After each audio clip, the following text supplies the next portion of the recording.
Chapter 3 Shri Sai Baba's Sanction and Promise. Assignment of work to devotees. Baba's stories as beacon light. His motherly love. Rohila's story. His sweet and nectar-like words. Sai Baba's Sanction and Promise. As described in the previous chapter, Sai Baba gave his complete assent to the writing of Sathcharithra and said, I fully agree with you regarding the writing of Sathcharithra. You do your duty. Don't be afraid in the least. Steady your mind and have faith in my words. If my Leelas are written, the avidya will vanish, and if they are attentively and devotedly listened to, the consciousness of the worldly existence will abate, and strong waves of devotion and love will rise up. And if one dives deep into my Leelas, he will get precious jewels of knowledge.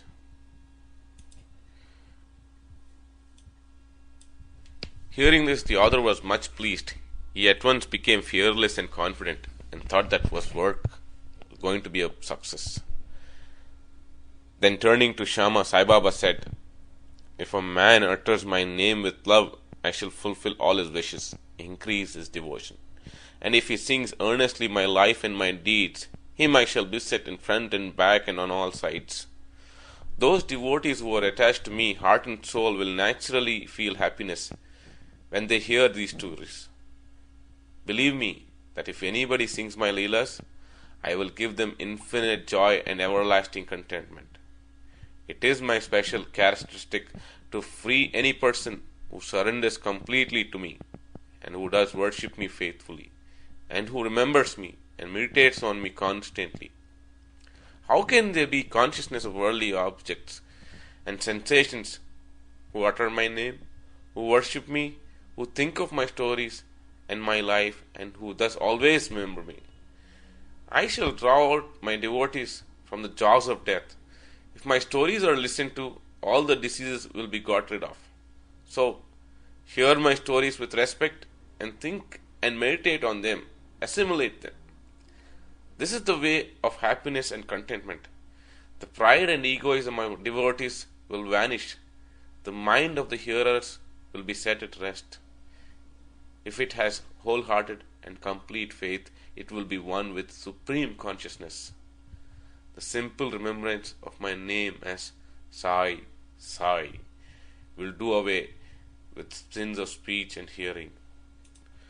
Different works assigned to devotees. The Lord entrusts different works to different devotees. Some are given the work of building temples and mutts or ghats on rivers. Some are made to sing the glories of God, some are sent on pilgrimages, but to me was allotted the work of writing the Sathcharithra. Being a jack of all trades, but master of none, I was quite unqualified for this job. Then, why should I undertake such a difficult job? Who can describe the true life of Sai Baba? Sai Baba's grace alone can enable one to accomplish this difficult work. So, when I took up the pen in my hand, Sai Baba took away my egoism and wrote himself his stories. The credit of relating these stories therefore goes to him and not to me. Though Brahman by birth, I lacked the two eyes of Shruti and Smriti, and therefore was not at all capable of writing the Sai Sathcharithra. But the grace of the Lord makes a dumb man talk, enables a lame man to cross a mountain. He alone knows the knack of getting things done as he likes. Neither the flute nor the harmonium knows how the sounds are produced. This is the concern of the player. The oozing of Chandrakant's jewel and the surging of the sea are not due to the jewel and the sea, but to the rise of the moon. Baba's stories as beacon light. Lighthouses are constructed at various places in the sea to enable the boatmen to avoid rocks and dangers and make them sail safely. Sai Baba's stories serve a similar purpose in the ocean of worldly existence. They surpass nectar and sweetness and make our worldly path smooth and easy to traverse. Blessed are the stories of the saints. When they enter our hearts through the ears, the body consciousness or egoism and the sense of duality vanish. When they are stored in the heart, doubts fly out to all sides.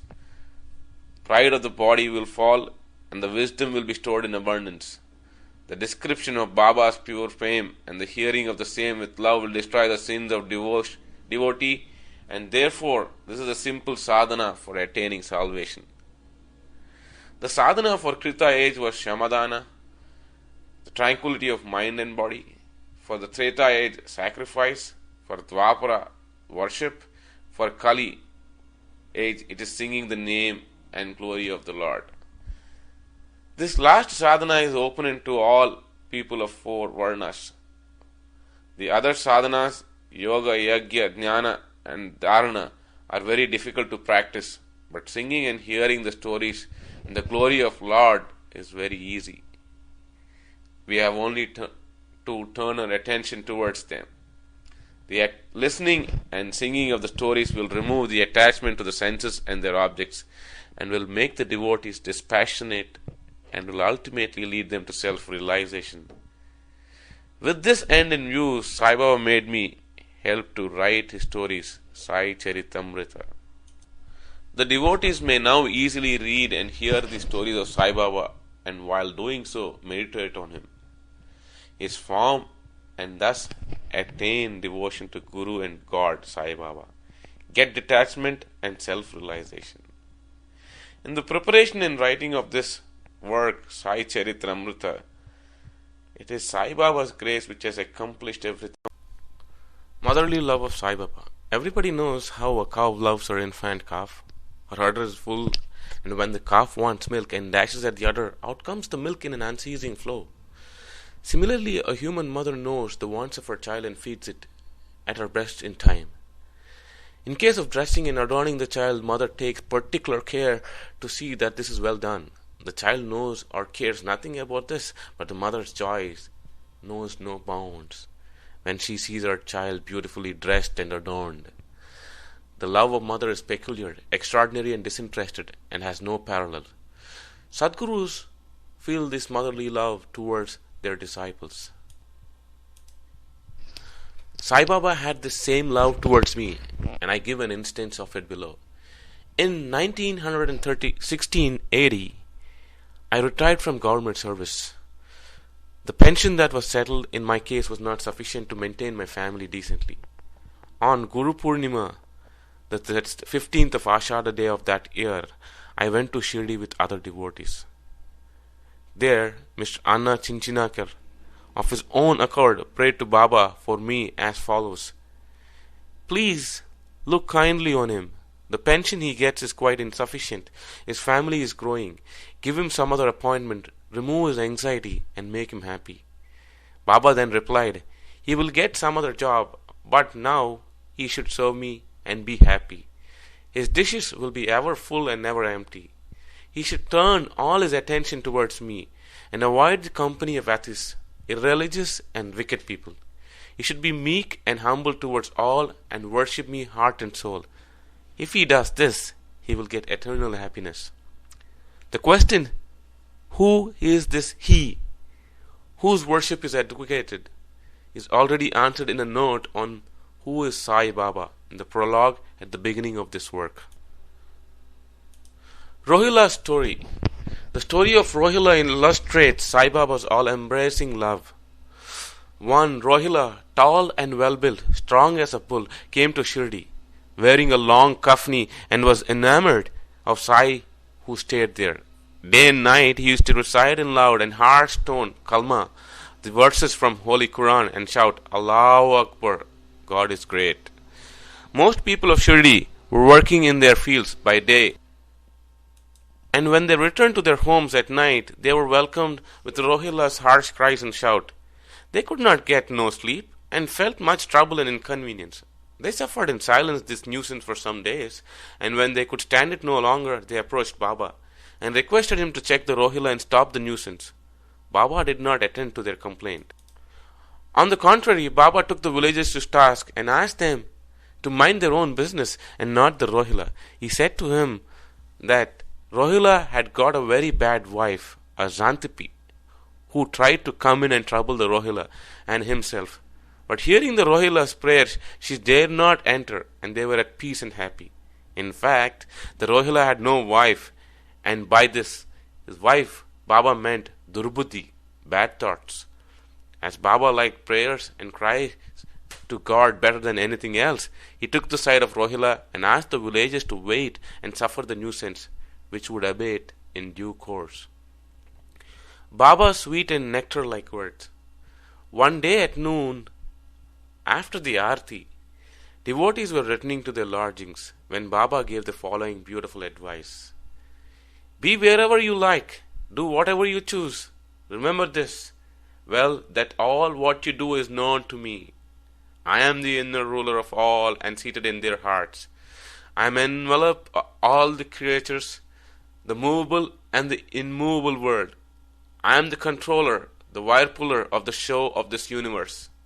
I am the mother, origin of all beings, the harmony of three gunas, the propeller of all senses, the creator, preserver, and destroyer. Nothing will harm him who turns his attention towards me, but Maya will lash or whip him who forgets me. All the insects, ants, the visible, movable, and immovable world is my body or form. Hearing these beautiful and precious words, I at once decided in my mind to serve no man henceforth, but my Guru only. But the reply of Baba to Anna Chinchinarkar's query, which was really mine, that I would get some job, began to revolve in my mind, and began to think whether it would come to happen. As future events showed, Baba's words came true, and I got a government job, but that was of short duration. Then I became free and solely devoted myself to the service of my Guru Sai Baba. Before concluding this chapter, I request the readers to leave out the various hindrances, that is, indolence, sleep, wandering of mind, attachments to senses, etc., and turn their whole and undivided attention to the stories of Sai Baba. Let their love be natural. Let them know the secret of devotion. Let them not exhaust themselves by other sadhanas. Let them stick to this one simple remedy, that is listening to Sai Baba stories. This will destroy their ignorance and will secure for them salvation. A miser might stay at various places, but he always thinks of his buried treasure. So let Sai Baba be enthroned in hearts of all. In the next chapter, I shall speak of Sai Baba's advent in Shirdi.